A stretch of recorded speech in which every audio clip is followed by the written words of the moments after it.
Next, more on the NFL with Steeler linebacker Greg Lloyd, his team closing in on the playoffs. But what, going back to that Minnesota game when the official and Bill Cowher had that little spat and Bill kind of exploded, what did that do or not do for this team?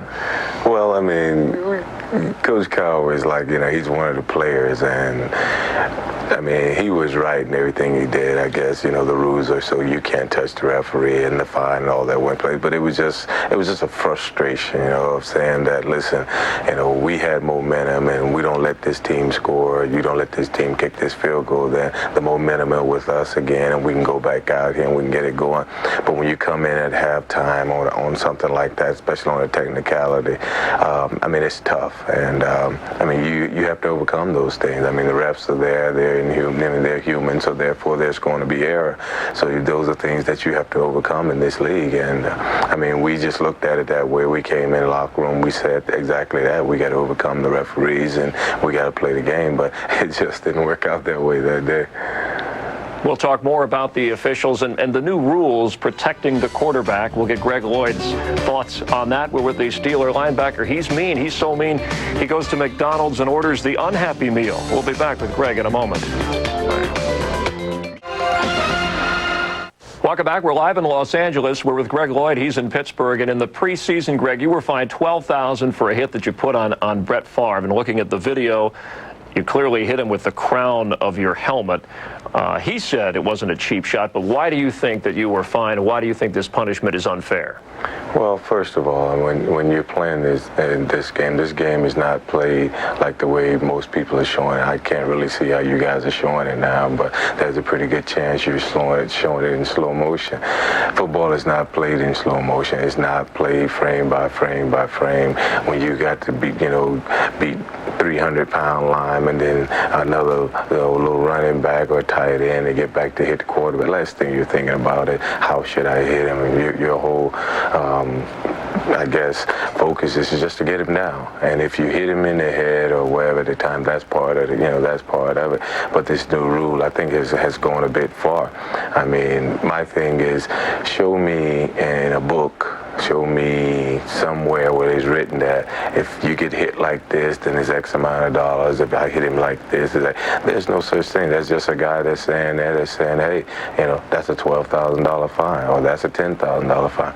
And what's so, for me, the irony behind it is that we playing game this year and a guy kicks our offensive lineman while he was on the ground, literally picks his foot up, kicks him in the head, gets ejected from the ball game. He gets fined $4,000. I go back and I hit the quarterback with what I think is a legal hit within the one-step rule. No flag is thrown. The referee told me right there on the field that he thought it was a legitimate hit or a legal hit, but I get fined $12,000. See, that doesn't sit well with me. You're saying that, go out and kick a guy in the head, stump him in the face or whatever, and, we get ejected from the game. That's not important as these quarterbacks are. Yeah, now you appealed the fine and lost, but has the enforcement of the stricter rules, Greg, protecting the quarterback this season affected the way you approach your job? No, I think I made it known to Gene Washington and to Mr. Tagliabue and, everybody else. I guess that would be whoever the official, it was over the official, Jerry, somebody. But, I guess it's not very important. But I made it known to them that that's not going to slow my game down. If they want to fine me, fine me. I'm out there to play the game. People come to the game. A lot of you hear a lot of people say, well, if Troy Aikman or Steve Young or these guys are not, playing, people don't come. Well, Steve Young hasn't been playing for a couple of weeks, and 49 has still been selling out. So I disagree with that. So you're saying offensive players get preferential treatment? Well, I'm saying quarterbacks. That's the way they're doing. The quarterbacks are getting preferential treatment, and what makes him my whole theory of this whole thing. What makes this one guy better than any of the other players on the team? I mean, I have a family, I have a wife, I have 3 kids. I'm sure these guys have families also.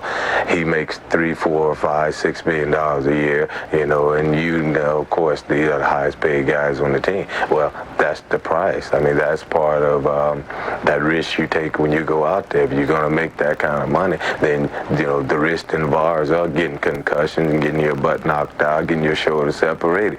And if they don't want that in the game, then put a flag on them. And we'll just run back there and pull the flag off them, and then everybody in the country can play this game. Oh, then that wouldn't be fun. It wouldn't be the NFL. But now you are the tackler in this, so what do defensive players need to be protected from?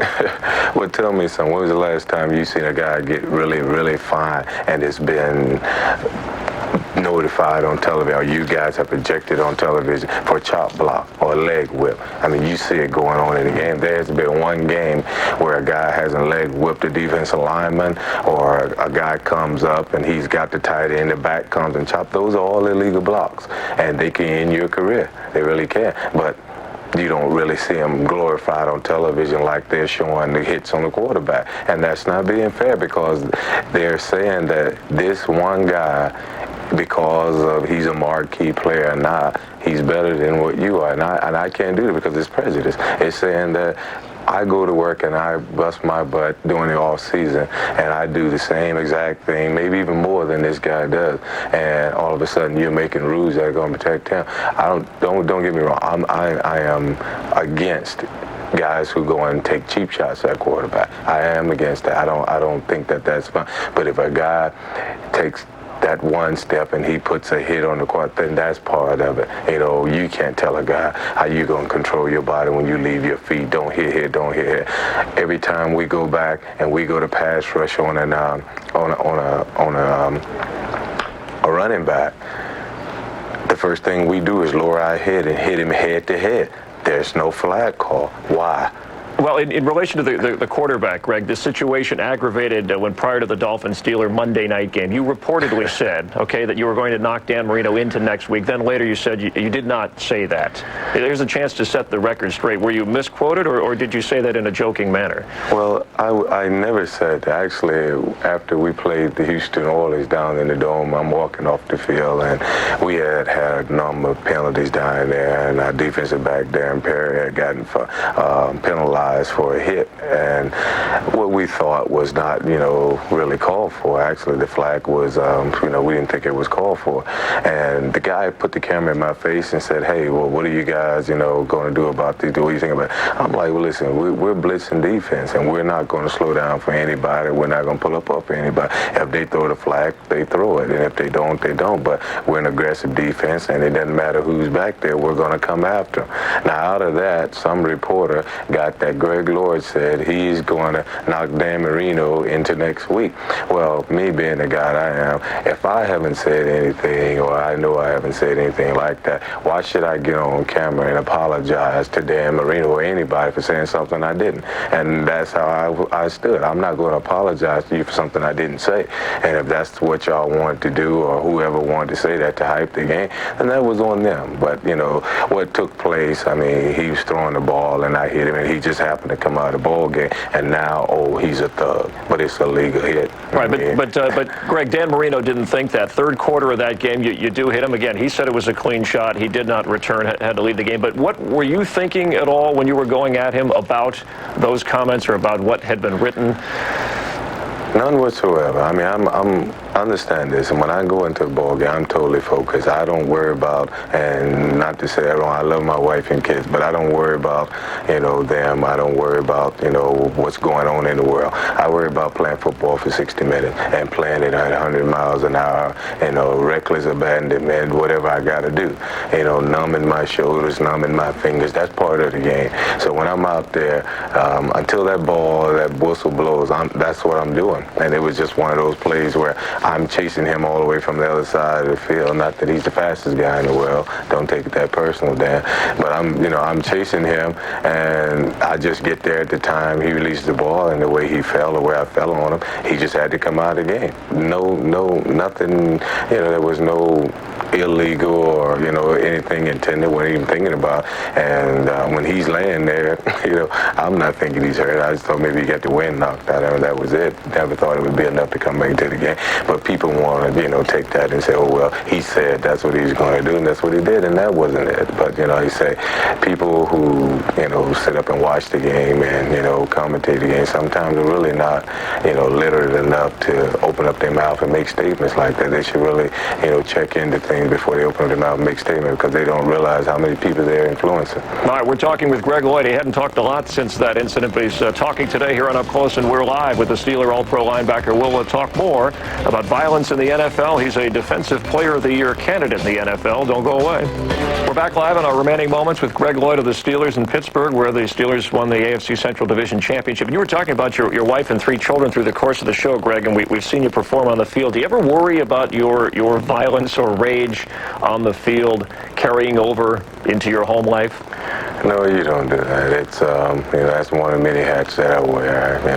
I try to leave my job here, and my son and I have 2 sons and my daughter. They just see Daddy. They don't see number 95 or just plain nasty or boy Lloyd. They just see Daddy, and that's common. It's very common, and my wife understands that this is business for me, and that there's a lot of stuff, I put it that way, that goes along with that, some that she doesn't agree with, and as a woman, you try to tell her, I guess, this is just part of it, but I don't worry about that because I don't bring my job home. I try to leave it here. Yeah, and I know spend time at children's hospitals. You started an inner-city flag football league that's doing very well. In our remaining seconds here, Greg, if you were commissioner of the NFL, what would you do about the safety of quarterbacks, or would you do anything? I don't think I would do anything. I would really go back to the old rules. First of all, I would make all those linemen get their fat butts back up on the line of scrimmage, and they've already backed them up, 3 yards, and give the advantage a little bit to the defensive guy. I mean, everybody thinks that people wants to see, points. How many times have you been sitting at home and the score became 31-6 that you turned the television? People come to watch the defense. They come to watch people get knocked out. Right. That's basically what they come to see, and that's what I'm going to give them. That's what my teammates are there to give them. Okay, well, thanks very much, Greg, for coming on the program. Good luck against the Raiders on Sunday. We'll talk to you again. Come join us in the studio next time. Will do. All right, Greg Lloyd of the Pittsburgh Steelers. Stay tuned. Sports Center, we'll have more. We'll see you tomorrow with Horace Grant, and then Phil Jackson follows. Take care.